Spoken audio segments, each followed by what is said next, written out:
Selamat pagi Bapak Ibu dan Saudara sekalian, salam sejahtera bagi kita semua.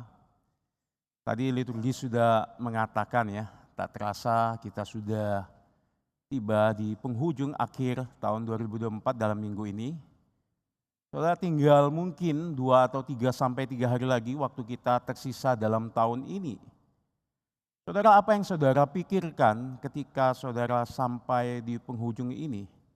Saudara, saya ingat waktu saya bekerja di tengah-tengah akhir tahun, biasanya kita pekerja sales itu memikirkan bagaimana capai target, bagaimana bonus akhir tahun itu segera menanti. Tapi saya juga pikir bagaimana saudara juga sebagai pebisnis gitu ya, lagi menghitung omset, penjualan, laba, keuntungan. Saudara mulai berpikir dari situ menghitung piutang hutang dan memikirkan bagaimana investasi ke depan. Demikian sebaliknya mungkin kita sebagai pekerja, kita sudah 1 tahun bekerja melelahkan, kita mulai memikirkan bagaimana kita mulai menikmati liburan ini, mencari waktu untuk yang tepat untuk kita bersantai di dalam liburan akhir tahun ini ya. Lalu mungkin kita mulai mengevaluasi pekerjaan dan pelayanan kita ya. Kemudian kita memikirkan bagaimana tahun ke depan selanjutnya. Saudara, semua ini baik, tapi saya memikirkan ketika dalam perenungan masa-masa akhir di tahun minggu ini ya. Pernahkah kita memikirkan apakah saya dapat melewati waktu yang tersisa dari tahun ini? Saudara, seandainya saya ya tidak melewati tahun ini, apa yang Anda akan lakukan di dalam waktu yang singkat tersisa ini? Saudara akan memikirkan pasti apa yang penting yang harus saudara kerjakan dan apa yang harus saudara tinggalkan. Maka ketika kita memikirkan ini, kita menyadari bahwa waktu itu berjalan begitu cepat. Ada satu pepatah mengatakan ketika saya bayi, waktu itu mulai merangkak. Ketika saya mulai remaja, waktu itu mulai berjalan. Ketika saya mulai menjadi dewasa, waktu itu berlari dengan cepat. Dan sampai saya menjadi tua, waktu itu menjadi terbang. Dan pada akhirnya sisa akan menjadi satu penutupan yang pasti. Akan menjadi akhir dari setiap waktu kita untuk menutup waktu yang Tuhan sudah tentukan, saudara. Untuk itu saudara, maka waktu ini kita menyadari dari peristiwa ini, saya mengajak kita untuk mempersiapkan sungguh-sungguh apa yang akan dilakukan oleh seorang anak Tuhan yang bernama Henokh ketika dia menghidupi satu masa-masa di antara satu zaman yang dia harapkan kapan Tuhan cepat datang kembali. Saudara, saya ingin mengajak kita membuka dari Kejadian 5 ayat 1 sampai 24, saudara. Saudara, bersama-sama kita membuka Kejadian 5 ayat 1 sampai 24, lalu kita baca secara bergantian. Saya akan membacakan ayat ganjil, lalu kita baca bergantian dan sampai ayat ke-24 kita baca bersama-sama.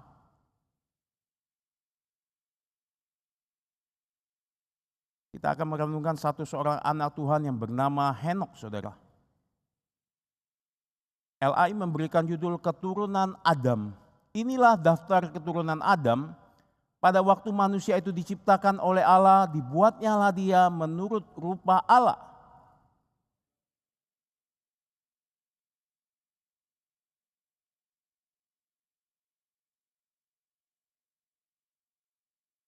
Setelah Adam hidup 130 tahun, ia memperanakan seorang laki-laki menurut rupa dan gambarnya, lalu memberi nama Set kepadanya.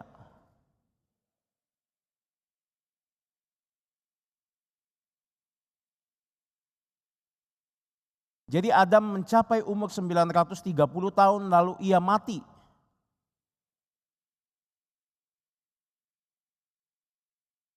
Dan Set masih hidup 870 tahun setelah ia memperanakan Enos dan ia memperanakan anak-anak lelaki dan perempuan.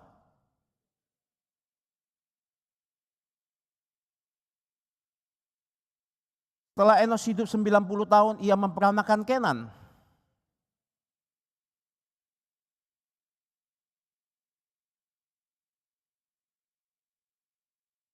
Jadi Enos mencapai umur 950 tahun lalu ia mati.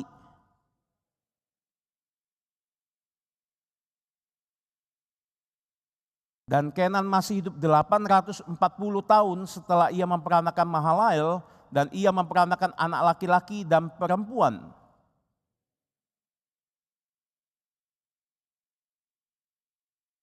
Setelah Mahalael hidup 65 tahun, ia memperanakan Yared.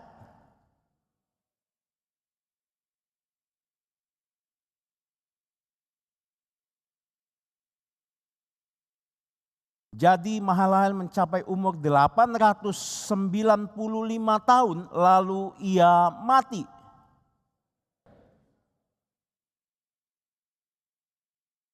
Dan Yared masih hidup 800 tahun setelah ia memperanakan Henok dan ia memperanakan anak-anak lelaki dan perempuan.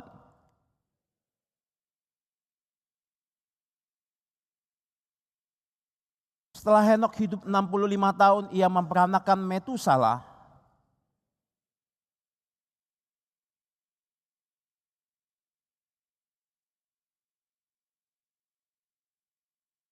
Jadi Henok mencapai umur 365 tahun bersama-sama. Dan Henok hidup bergaul dengan Allah lalu ia tidak ada lagi sebab ia telah diangkat oleh Allah. Saudara, sekali lagi mari bersama-sama kita berdoa menghadap Tuhan. Tuhan, sekali lagi kami datang di hadapan-Mu. Kami mohon Tuhan berbicara di dalam keterbatasan hamba untuk menyampaikan kebenaran-Mu. Kiranya Tuhan beracara, menilik setiap hati kami masing-masing di tempat ini. Tuhan berkarya membangunkan jiwa kami dan menyadarkan kami untuk hidup di dalam satu hal yang penting, yang apa yang Tuhan inginkan kami kerjakan, apa yang ingin kami lakukan, yang boleh memuliakan Tuhan. Berkati pemberitaan firman Tuhan pagi ini ke dalam tangan-Mu kami serahkan. Tuhan yang memimpin.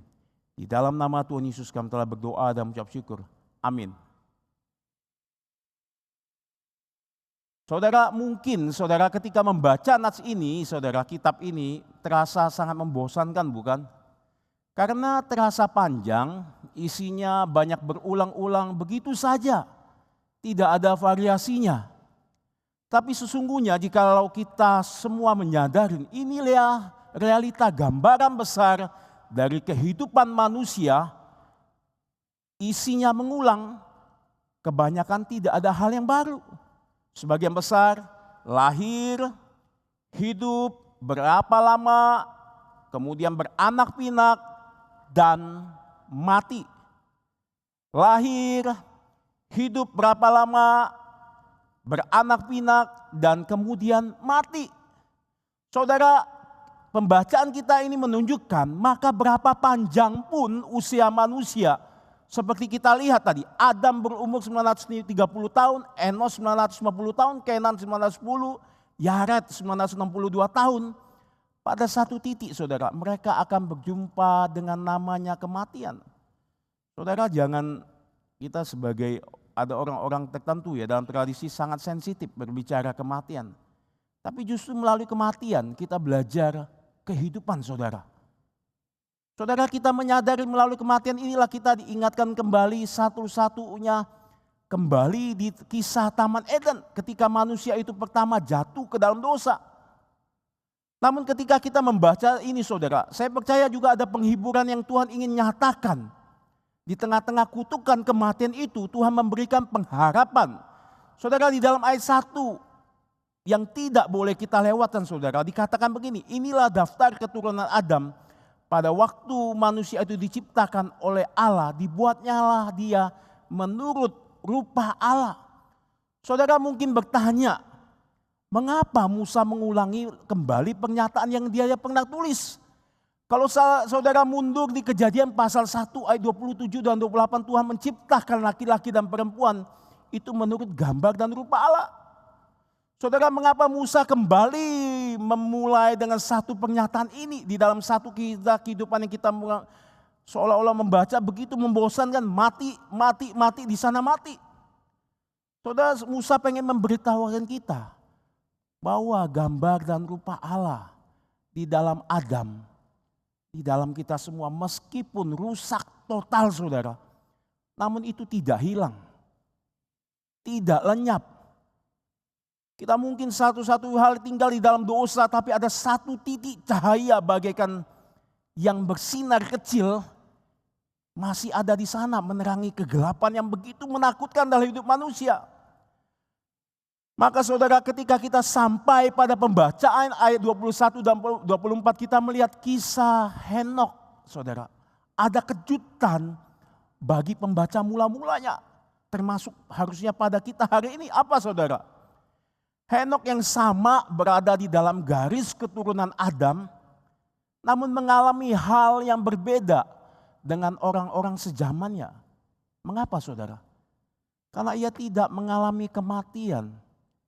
Manusia pada umumnya itu mengalami kematian, tapi Henokh mengejutkan orang.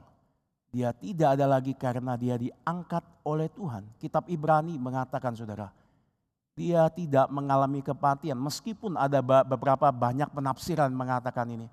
Ada orang mengatakan, oh orang manusia itu pasti mati satu kali dan dihakimi.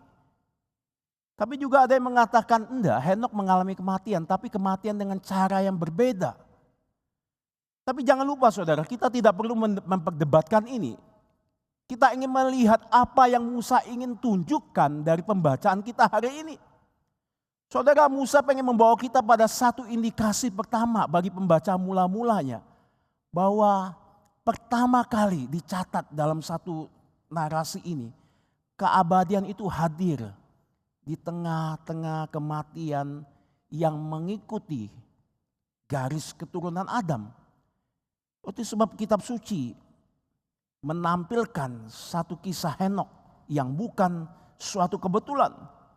Maka kita melihat saudara, dengan demikian di antara kelahiran dan kematian ada satu yang menerobos, yaitu keabadian. Maka saudara, kita melihat apa yang paling hakiki saudara dalam kehidupan Kristen yang perlu kita perhatikan dari kisah Henokh ini, yang membawa kita harus perhatikan yang sesama. Bahwa hidup manusia itu bukan soal panjang pendeknya, tetapi isinya saudara, maknanya yang bernilai kekal. Saudara, dalam kehidupan dunia ini manusia selalu pengen hidup panjang. Betul saudara, saya pun juga, wajar saudara. Tapi juga ada orang yang merasa pengen hidup pendek karena mereka pesimis dalam dunia ini. Suatu kali papa saya melihat nenek saya tidak pernah sakit, kali itu terbaring di rumah sakit. Begitu menderita. Dulu dia pernah mengatakan kepada kita, saya kalau mati cepat saja, tidak mau menyusahkan, tidak mau pengen merepotkan anak-anak. Mati ya sudah mati, bakar saja. Tapi ketika dia melihat satu realita terbaringnya penderitaan yang menuju kematian itu, dia berubah saudara. Dia berubah konsepnya. Tidak pernah lagi kata itu diucapkan di dalam rumah tangga kami. Karena itu kematian bagi dia melihat kenyataan menjadi satu ketakutan. Tapi ada orang yang berusaha saudara, dalam ilmu teknologi memperkembangkan 150 tahun kalau bisa hidup manusia itu mencapai target itu. Mereka berjuang sama sekali, berjuang bagaimana memakai organ tubuh dari binatang untuk cocok dipakaikan kepada manusia saudara. Nah bagaimana itu begitu banyak perjuangan, tapi pada satu kenyataan saudara. Kitab yang tadi kita baca, pada satu titik berapa panjangnya akan menemui satu titik kematian. Maka tidak salah saudara, maka kita melihat ada filosofi dunia ketika kita merayakan kelahiran ya. Kita berkumpul bersama-sama, salah satu lagu yang paling kita gemarin dinyanyikan, panjang umurnya atau selamat panjang umur kami ucapkan. Ada ya, selamat sejahtera kami doakan, sehat dan bahagia. Selamat panjang umur dan bahagia. Inilah menjadi satu hal yang dikejar manusia, sehat sentosa. Saudara tidak salah saudara. Tapi saudara jarang mungkin menemukan selamat sejahtera, hidup makin bermakna. Inilah menjadi satu panggilan kita. Saudara, berapapun panjangnya tadi kita lihat pada kenyataannya, mereka satu persatu akan mengakhiri hidup di dunia. Maka kalau kita lihat Henokh justru hidupnya paling pendek dari generasinya. Bisa dikatakan sepertiga dari usia orang-orang sezamannya. Namun kisahnya mengubah dunia. Alkitab mencatat dia menjadi nenek moyang di dalam silsilah kelahiran Yesus. Mengapa saudara? Karena catatan hidupnya memiliki makna, terisi nilai kekal. Dikatakan di sana 2 kali saudara. Henokh bergaul dengan Allah. Henokh dalam terjemahan yang tepatnya saudara. Henokh berjalan dengan Allah.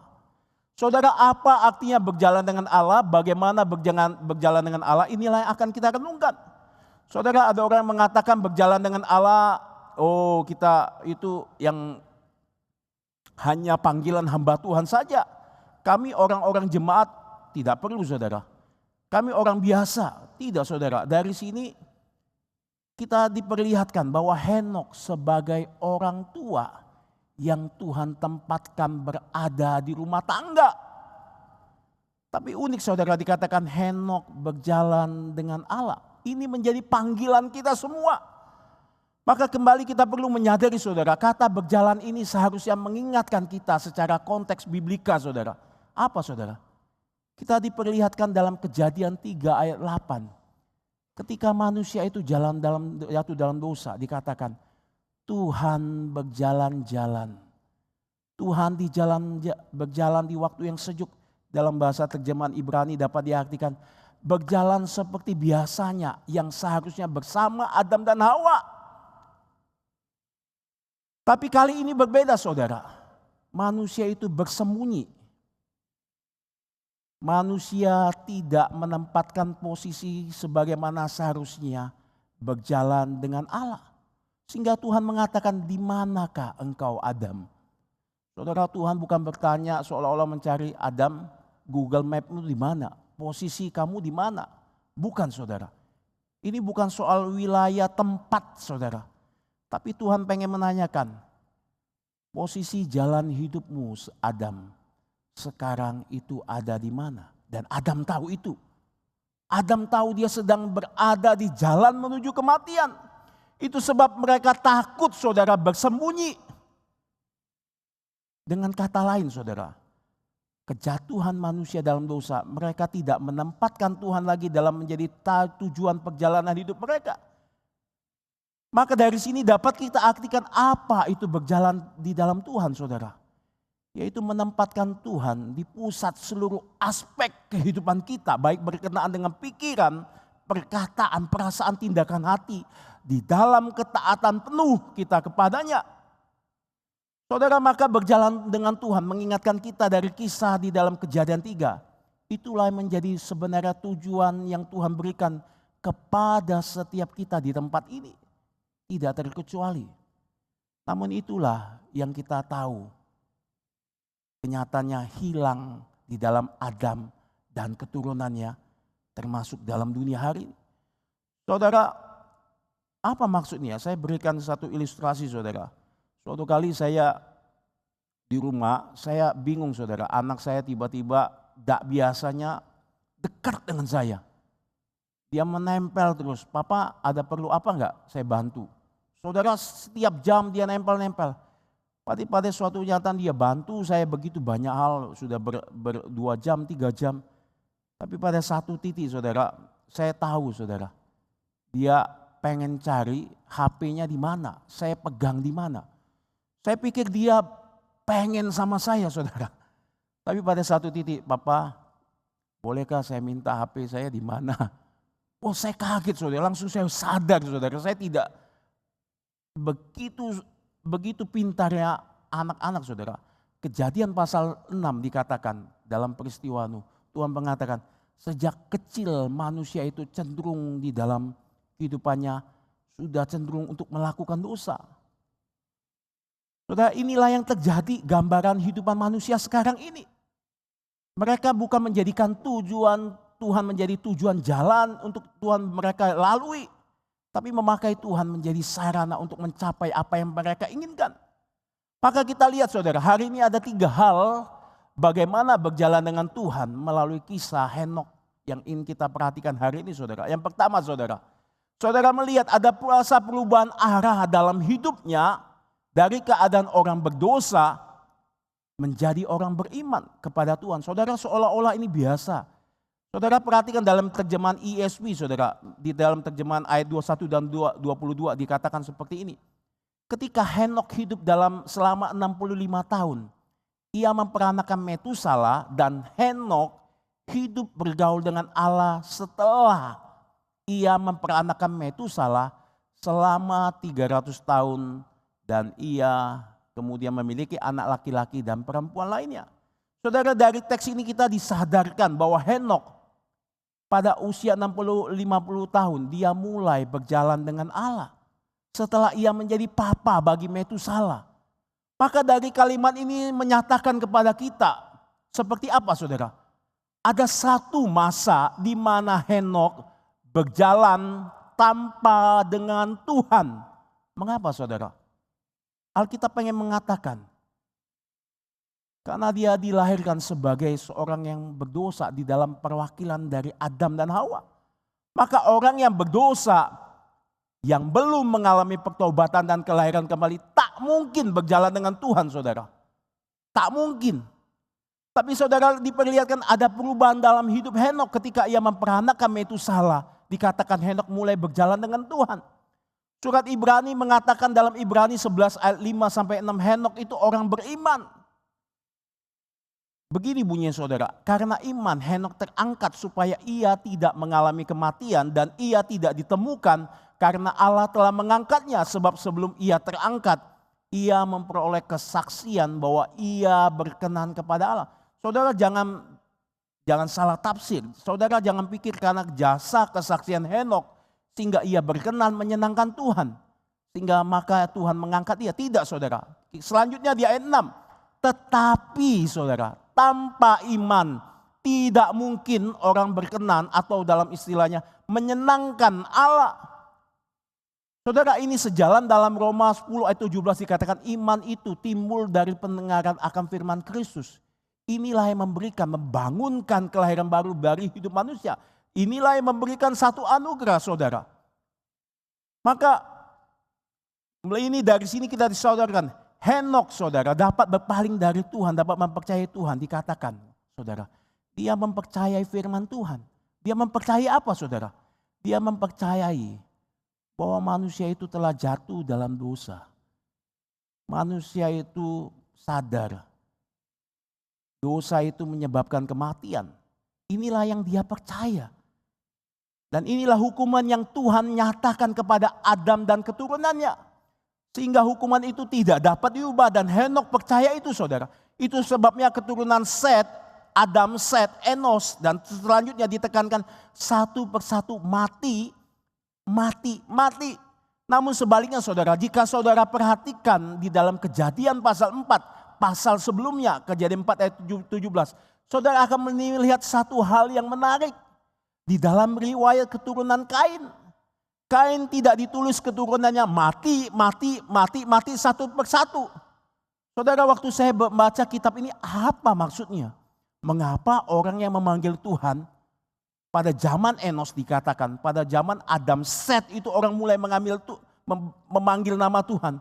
Tapi ditulis mati. Dan Enok percaya itu saudara. Ada tafsiran mengatakan dia percaya kami sudah berdosa, kami mati. Sebab itu saudara di dalam firman Tuhan menggerakkan mereka. Pada zaman Set, Enos, orang mulai mencari Tuhan. Tuhan di sana huruf besar saudara, Yahweh. Mencari satu keselamatan yang ada pada Tuhan. Tapi pada masalahnya saudara, kenapa keturunan Kain itu tidak ditulis mati satu persatu? Mengapa saudara? Karena mereka tidak pernah mempercayai Tuhan. Dan firman yang Tuhan pernah beritakan. Mereka tidak mempercayai upah dosa itu adalah kematian. Bahkan kematian kekal. Sehingga mereka tenggelam di dalam kehidupan tanpa Tuhan.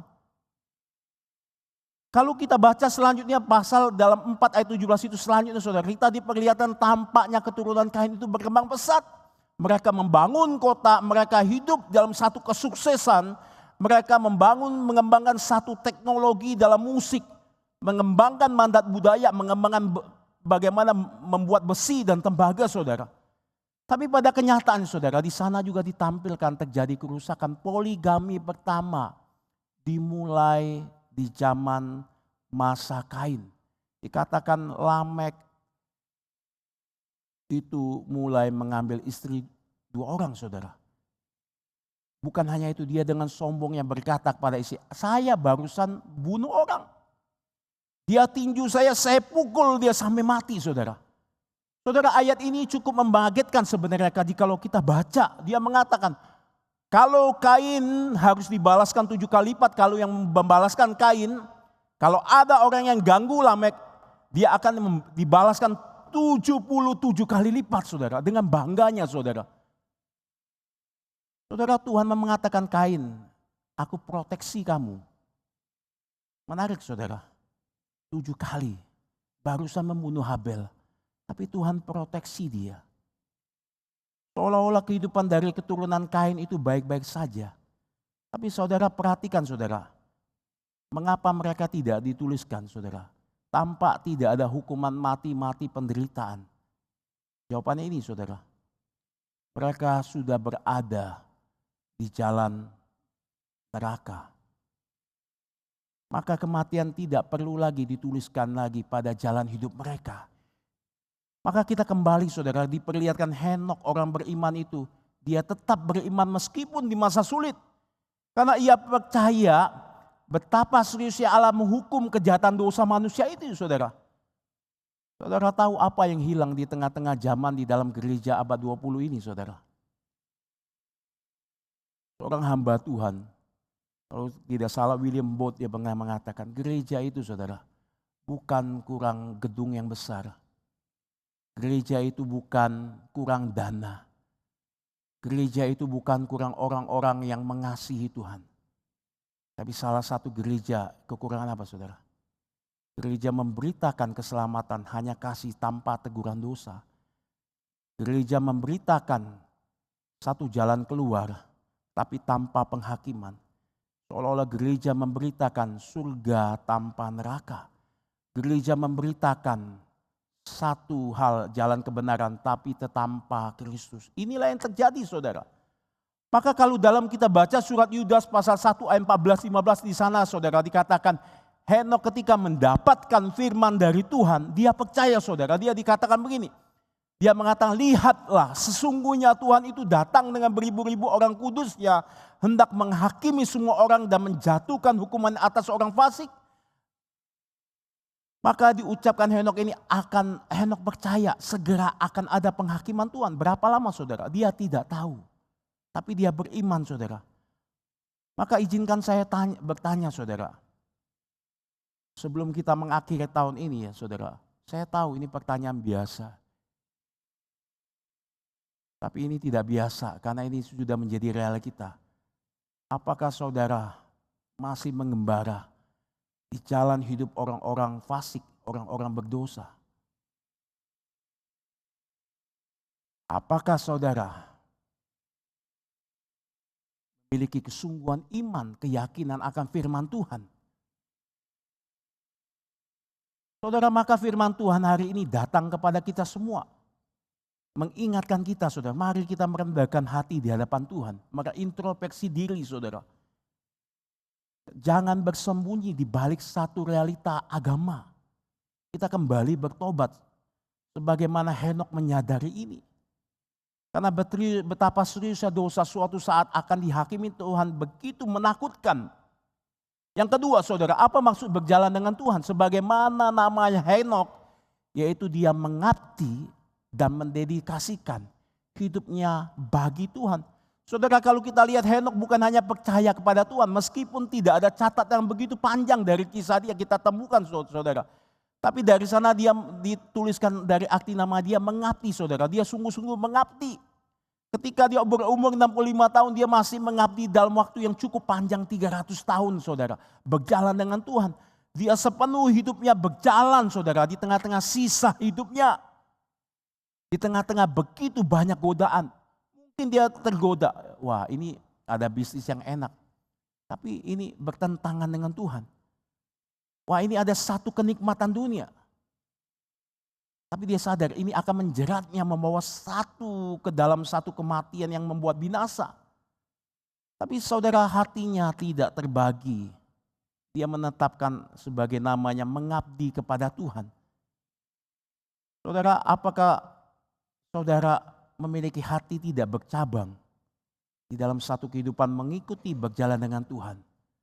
Saudara tidak berkompromi dengan satu keadaan realita. Memang saudara tidak gampang. Ini menyadarkan kita saudara. Saya tahu di dalam kehidupan bukan pergumulan kita saudara saja, saya juga saudara. Di tengah-tengah satu hal kita lihat realita kehidupan dalam dosa. Bagaimana kita diperlihatkan, bagaimana kita berdiri di dalam jalan Tuhan kebenaran. Tapi pada setidaknya saudara kita mempunyai satu komitmen hati yang pengen terus progresif untuk terus mengikuti Tuhan meskipun dalam satu kehidupan yang jatuh bangun saudara. Saudara Richard Baxter saudara pada abad 17 saudara. Dia 10 tahun melayani jemaatnya, dia menggembalai ya. Pada suatu sekali saudara dia kaget saudara. Dia melihat pendengarnya yang datang setia, mendengar khotbahnya, lalu melayani pulang seperti biasa saja. Suatu kali dia digerakkan Tuhan saudara. Ia menyadari dengan mata yang dari perspektif yang sungguh dalam dari kebenaran firman Tuhan yang menggerakkan dia. Suatu kali dia mengatakan di sini pada jemaat yang dia layani hampir 10 tahun saudara. Dia mengatakan begini, meskipun mereka berharap, menginginkan pengampunan, keselamatan, pembenaran akan dari dosa-dosa mereka saudara. Namun saya menyadari bahwa kepercayaan mereka tidak berdasar kepada Kristus. Mengapa saudara? Karena dunia memiliki hati mereka. Itu sebab mereka masih hidup di dalam kedagingan. Maka saudara, ini bukan hanya saudara menggerakkan dia bukan untuk berkhotbah di mimbar. Saya baru tahu pelayan Pak Harli saudara, dia panggil satu persatu. Panggil satu persatu, dipanggil betapa seriusnya dalam satu generasi yang dilakukan. Dia panggil orang satu persatu, dia konseling, dia tantang orang saudara, dia tegur dosa manusia itu saudara. Maka Baxter melakukan itu, dia datang dari satu rumah panggil satu persatu saudara. Karena dipanggil ke gereja mereka tidak mau. Baxter datang ke tempat itu satu persatu. Kalau engkau tidak bertobat, engkau sedang berada di jalan kebinasaan. Celakalah engkau. Langsung menggetarkan hati setiap jemaat di Inggris saudara.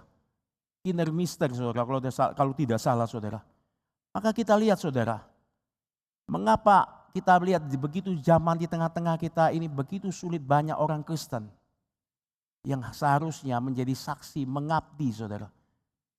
Kalau saya merefleksikan dari kisah Henokh saudara. Henokh bukan hanya saudara memiliki satu pernyataan untuk memberitakan Injil, menyatakan penghakiman Tuhan. Tapi sekaligus dia memiliki satu cinta kasih yang besar. Maka dengan sungguh-sungguh 300 tahun dia menyatakan penghakiman Tuhan kepada umat sejaman dia saudara. Maka kita lihat saudara, pengabdian apa yang dilakukan Henokh itu saudara. Ini ibarat saudara dia berkhotbah, berkeliling ke satu-satu kepada orang-orang dari satu ke tempat saudara. Mungkin saudara. Saya pernah lihat YouTuber saudara, di dalam YouTube saudara ada satu penampilan di Eropa sana. Ada parade LGBT. Lalu tiba-tiba orang berteriak dengan bangganya kebebasan saudara. Tiba-tiba ada satu orang anak muda, dia ambil mic. Satu speaker yang cukup kecil saudara, dia berteriak, bertobatlah, kembalilah kepada Tuhan. Kalau tidak engkau kembali, Tuhan akan menghukum engkau di dalam dosa kematian kekal. Tapi pada realitanya dia diabaikan saudara. Mungkin inilah yang terjadi kepada Henokh. Beritanya yang disampaikan Henokh tidak populer, tidak menarik. Bukan hanya itu saudara, yang dalam waktu dia mengatakan satu panggilan Injil saudara. Panggil orang satu dalam parade LGBT yang begitu dengan bangganya saudara. Justru dia diejek saudara, diludahin, dihina. Saya percaya zaman kejahatan di dalam kisah Kejadian mungkin mereka pukul Henok saudara. Ketika Henok menyatakan ini dengan keseriusan di dalam hati yang paling dalam. Dan menarik saudara, di dalam situasi ini Henok tetap percaya pada waktunya Tuhan akan tetap menghakimi. Sekali lagi saudara, mengapa?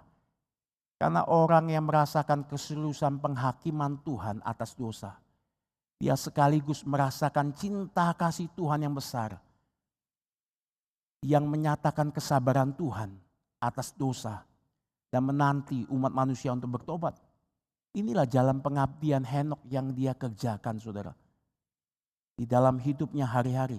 Itu sebab saudara kita diperlihatkan nama anaknya Metusalah. Saudara, apa arti Metusalah saudara? Metusalah diartikan saudara saat ia meninggal. Metusalah meninggal. Dunia akan berakhir saudara. Karena penghakiman Tuhan itu akan segera tiba. Saudara, dia meresponi firman Tuhan, maka dia menamakan anaknya Metusalah. Sekaligus Henok menyadari Metusalah itu berumur panjang, yang paling panjang yang dicatat Alkitab saudara. Melalui panjangnya umur Metusalah itu akan melihatkan betapa sabarnya Tuhan mentoleransi kejahatan yang terjadi di dalam dunia ini. Dan memanggil manusia untuk bertobat dan memanggil umatnya merespon untuk mengabdi saudara. Saudara, Henok memperoleh kesaksian saudara, dikatakan ketika dia mengerjakan ini, kata Ibrani, dia menyenangkan hati Tuhan.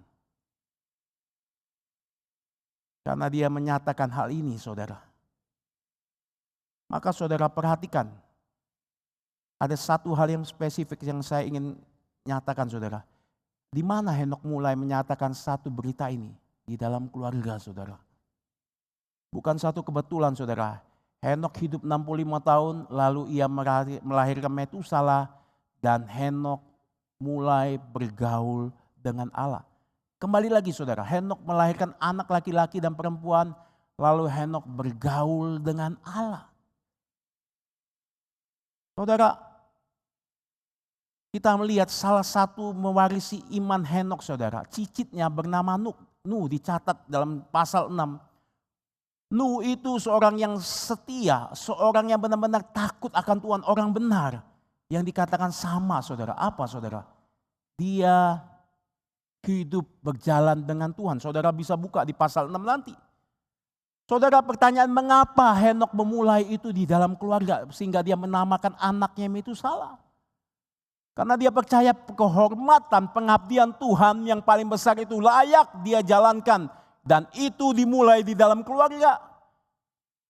Sehingga dia menamakan anaknya Metusalah, dia didik termasuk Nuh saudara.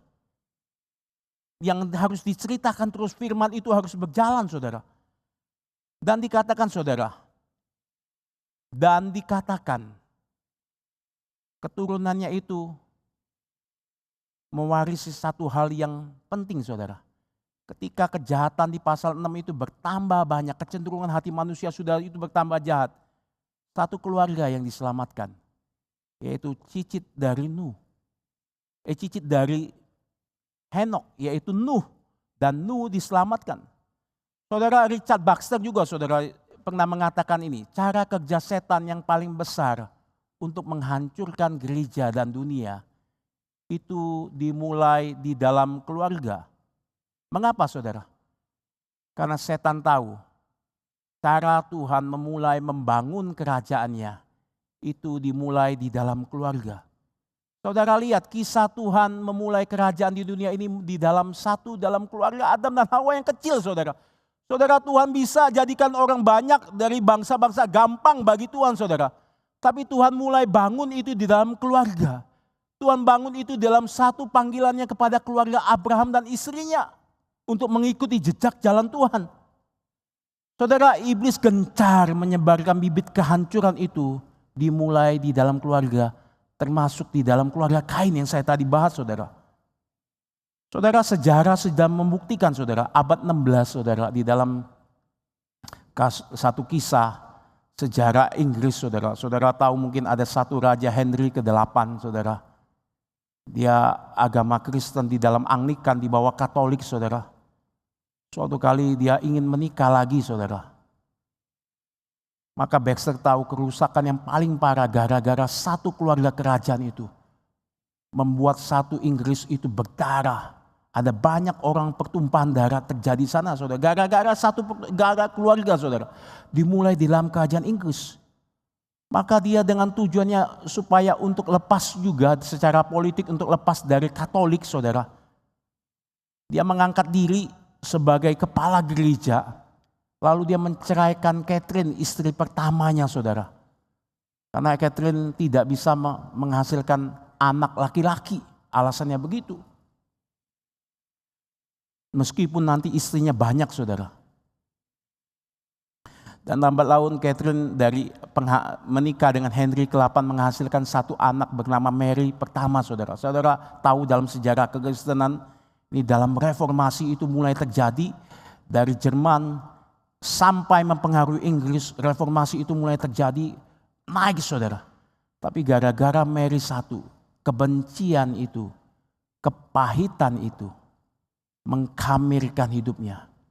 Suatu kali dia mengadakan satu pemberontakan, merebut tahta dari kerajaan Edward yang di dalam warisi dari Henry ke-8.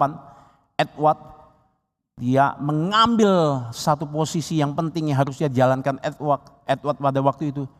Dia merusak seluruh reformasi, saudara. Pekerjaan Tuhan yang begitu pentingnya menjalar. Banyak orang Puritan dibangkitkan di sana. Tapi pada satu kenyataannya, segera menjadi rusak. 270 hamba Tuhan mati dibunuh, saudara.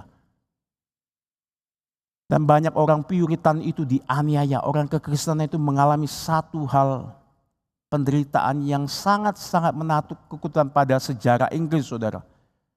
Saudara, sehingga Baxter mengatakan, telah menjadi bukti kebenaran nyata bahwa sebagian besar kejahatan yang telah menimpa umat manusia di seluruh bumi, itu disebabkannya oleh kekacauan di dalam keluarga yang tidak diatur dengan baik sejak kejatuhan dan Adam, saudara.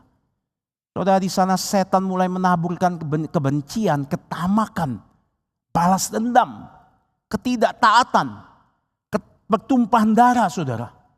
Dan Baxter mengatakan, saudara, kesengsaraan itu bukan hanya menimpa keluarga, tapi menimpa gereja dan seluruh dunia. Saudara, Baxter mengatakan, jangan lupa anak-anak Imam Eli. Anak-anak Imam Eli yang melayani itu membuat Israel itu menderita, saudara. Menderita kekalahan dalam 1 Samuel. Oh, ini begitu menakutkan, saudara.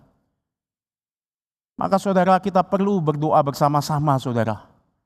Kita perlu datang bersama anak kita didik, saudara.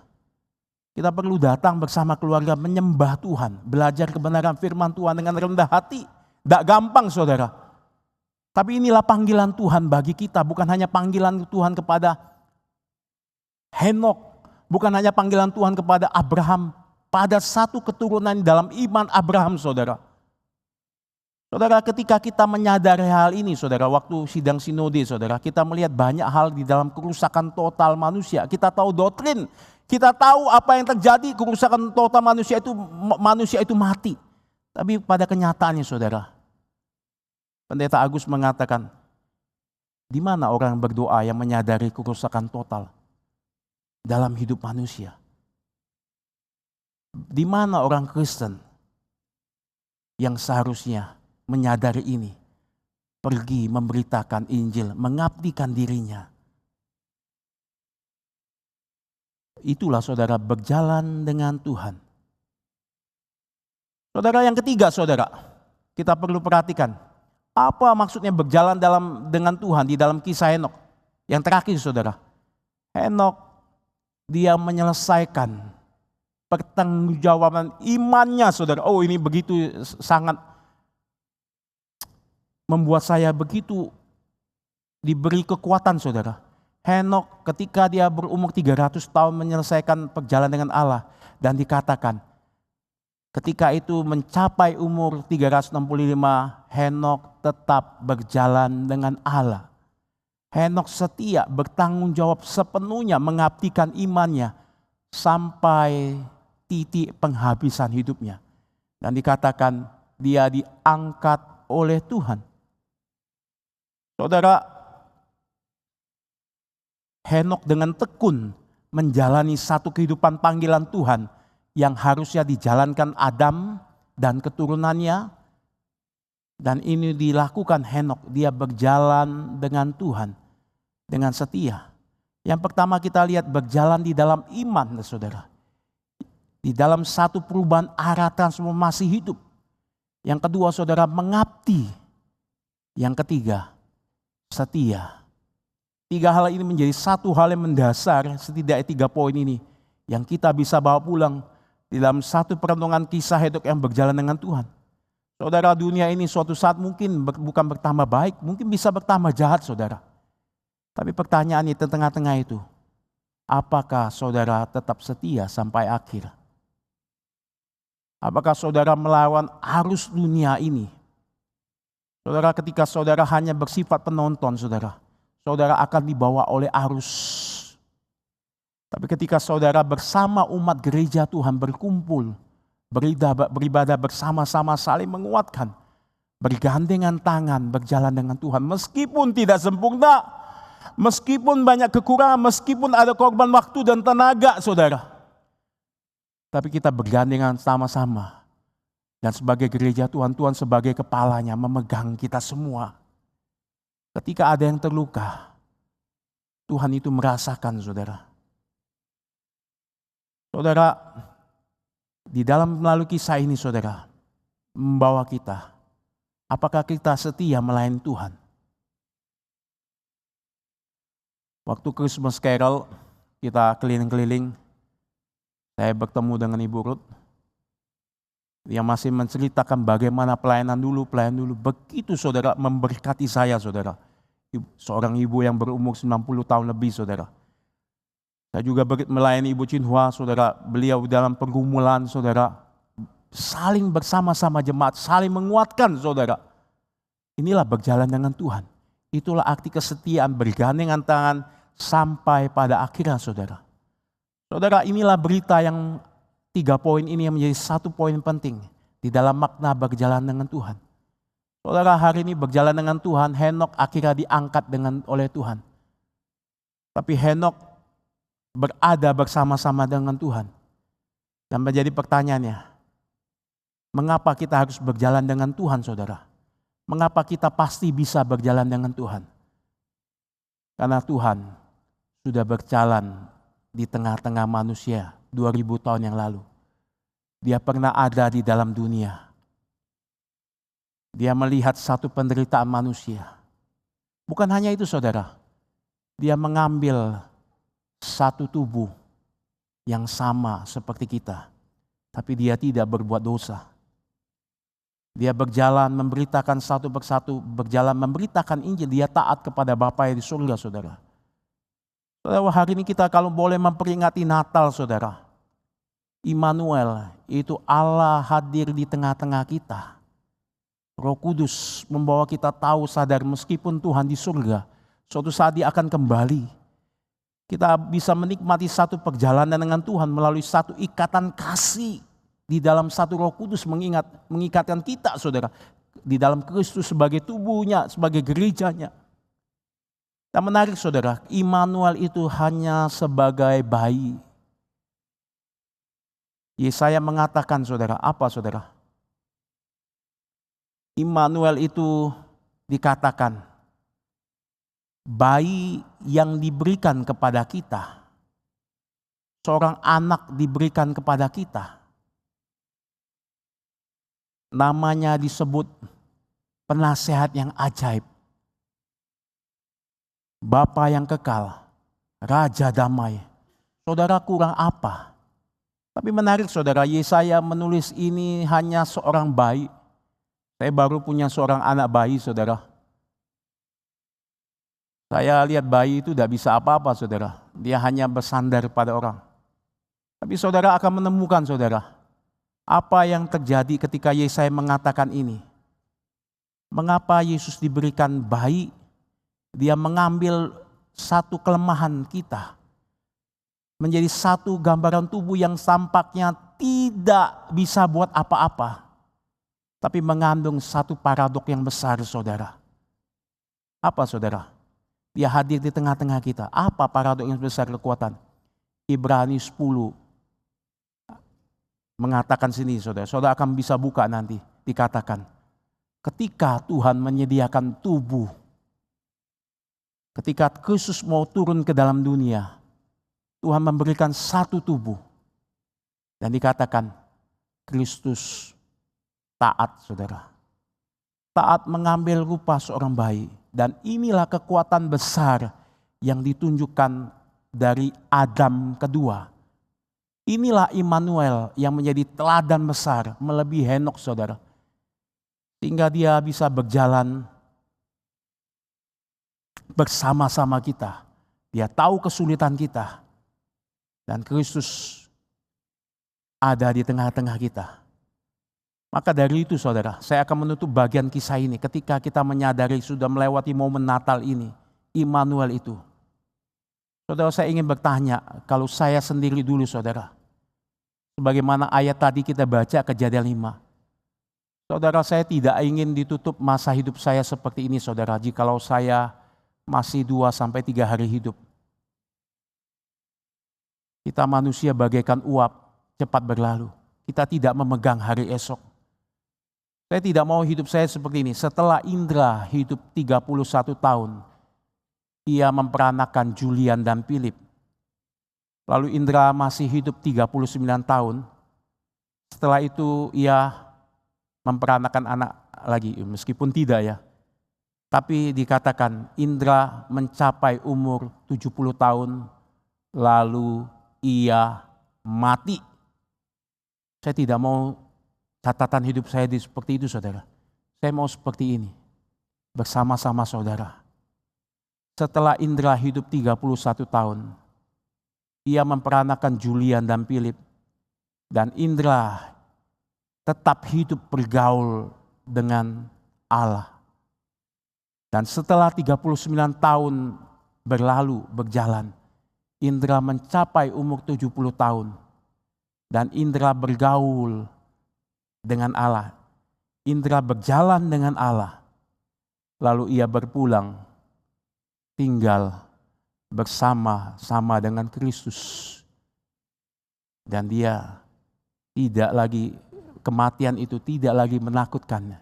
Karena Kristus pernah ada berjalan di tengah-tengah kita. Bagaimana saudara hidupmu? Apakah saudara menuliskan kisah dari perenungan kita? Di dalam hidup berjalan dengan Tuhan. Mari saudara yang belum sungguh-sungguh beriman kepada Tuhan, mengabdikan diri masih di dalam satu jalan kehidupan orang fasik, kembali kepada Tuhan. Mari saudara mengabdikan hidup saudara, dimulai di dalam keluarga saudara.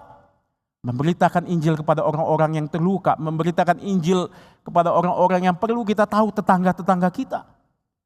Yang ketiga saudara, setialah sampai Tuhan memanggil engkau dan saya. Mari kita berdoa di hadapan Tuhan, saudara.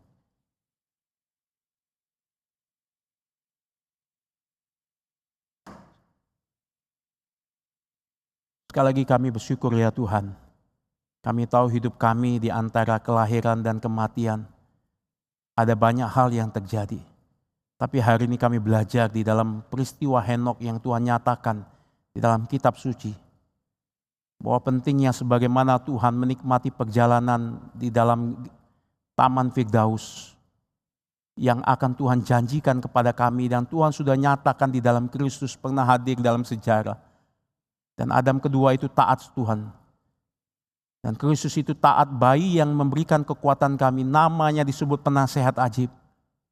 Bapa yang kekal, Allah yang perkasa. Itulah menjadi tumpuan hidup kami untuk berjalan dengan putramu yang tunggal ya Bapa di surga. Tolong kami Tuhan untuk tak menghidupi iman di dalam ketaatan. Dalam hidup yang takut akan Tuhan. Dalam hidup yang mengabdi sepenuh hati kepada Tuhan. Seperti Yosua beribadah seumur hidup kepada Tuhan. dan setia sampai kami berjumpa Tuhan kembali, muka dengan muka. Berkatilah umat Tuhan di tempat ini, berkatilah pergumulan mereka, berkatilah sakit penyakit yang mereka alami. Di tengah kesulitan, Tuhan bawa mereka untuk hidup berjalan dengan Engkau, menikmati Engkau. Karena Tuhan sudah pernah ada, Immanuel, itulah menjadi kekuatan kami. Demi nama Tuhan Yesus, kami sudah berdoa dan mengucap syukur. Amin.